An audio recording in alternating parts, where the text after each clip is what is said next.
আসসালামু আলাইকুম viewers.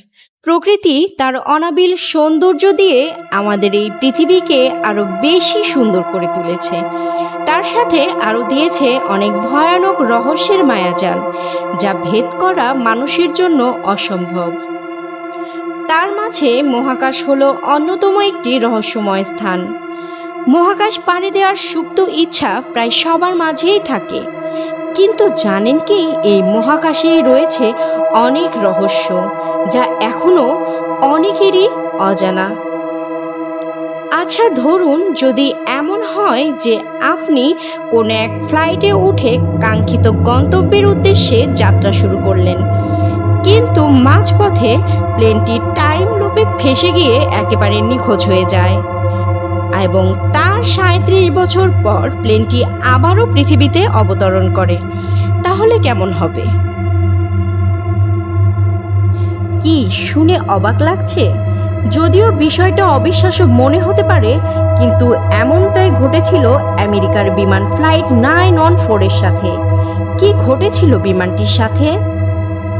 Mysterious বিডির এই ভিডিওতে সেই রহস্যময় বিমানটির সম্পর্কে জানব, যা এখনো রহস্য হিসেবেই রয়ে গেছে। সময়টা ছিল 1955 সালের 22 জুলাই। ফ্লাইট 914 নামের একটি বিমান নিউ ইয়র্ক থেকে মিয়ামির উদ্দেশ্যে রওনা দিয়েছিল 57 জন যাত্রী ও 4 জন ক্রু মেম্বার নিয়ে। কিন্তু মাঝপথে হঠাৎ বিমানটির ট্রাফিক কন্ট্রোলার রাডারের সাথে সংযোগ বিচ্ছিন্ন হয়ে যায়। এরপর সেই ফ্লাইট 914 এর সাথে অনেকবার যোগাযোগ করার চেষ্টা করেও ব্যর্থ হয়েছিল ট্রাফিক কন্ট্রোলার রাডার। পরে ধারণা করা হয়েছিল প্লেনটি হয়তো আটলান্টিক মহাসাগরে বিধ্বস্ত হয়েছে। এরপর উদ্ধারকারী দল চিরুনি অভিযানে নামল, কিন্তু কোথাও ফ্লাইট 914 এর অস্তিত্ব পাওয়া গেল না। এতগুলো মানুষ নিয়ে প্লেনটি যেন হাওয়ায় মিলিয়ে গেল। এই ঘটনাটির সমাধান না হওয়ায় একটি আনুষ্ঠানিক বিবৃতি দিয়ে বলা হয়েছিল প্লেনটি বিধ্বস্ত হয়েছিল এবং প্লেনে থাকা যাত্রীরা সবাই মারা গিয়েছে। প্রকৃতপক্ষে সেদিন কি ঘটেছিল ফ্লাইট 914 এর সাথে, সেটা কেউ বলতে পারে না। হঠাৎ ৩৭ বছর পর 1992 সালের 9 সেপ্টেম্বর ভেনেজুয়েলার কারাকাস বিমানবন্দরের কন্ট্রোল টাওয়ারের রাডারে একটি বিমানের অস্তিত্ব খুঁজে পাওয়া যায়। বিমানটির পাইলট বিমানটিকে সেখানে অবতরণ করার অনুমতি চায়। পাইলট আরও জানায় তাদের ফ্লাইট নাম্বার 914 এবং এই বিমানে 4 জন ক্রু সহ 57 জন যাত্রী রয়েছে। 22 জুলাই 1955-তে তারা নিউ ইয়র্ক থেকে মিয়ামির উদ্দেশ্যে রওনা হয়েছে। এরপর পাইলট কন্ট্রোল টাওয়ারের কাছে জানতে চায় বিমানবন্দরটির অবস্থান। তখন কন্ট্রোল টাওয়ার থেকে জানানো হয় এটি ভেনেজুয়েলার কারাকাস বিমানবন্দর আর সময় 1992 সাল। আর এটি ছিল মিয়ামি থেকে 1800 কিলোমিটার দূরে অবস্থিত। এটা শোনার পর পাইলট ও কো পাইলট দুজনেই অবাক হয়ে যান।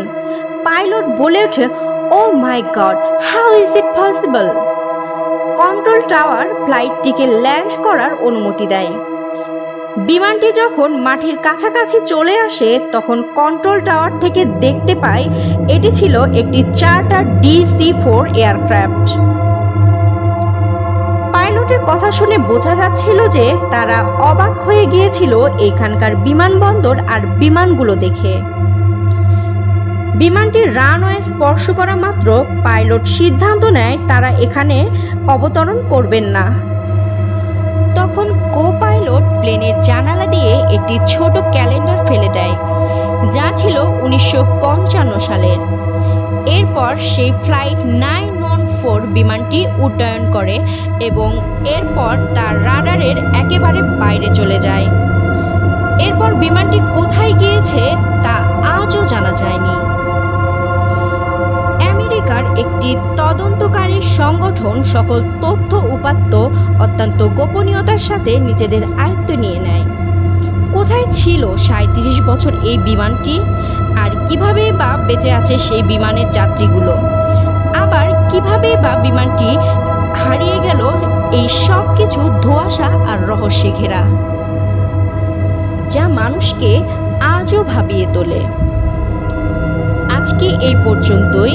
এরপর আবারও হাজির হয়ে যাব এরকম রহস্যময় কিছু ঘটনা নিয়ে। সেই পর্যন্ত সবাই ভালো থাকবেন, সুস্থ থাকবেন। লাইক সাবস্ক্রাইব করতে ভুলবেন না। আল্লাহ হাফেজ।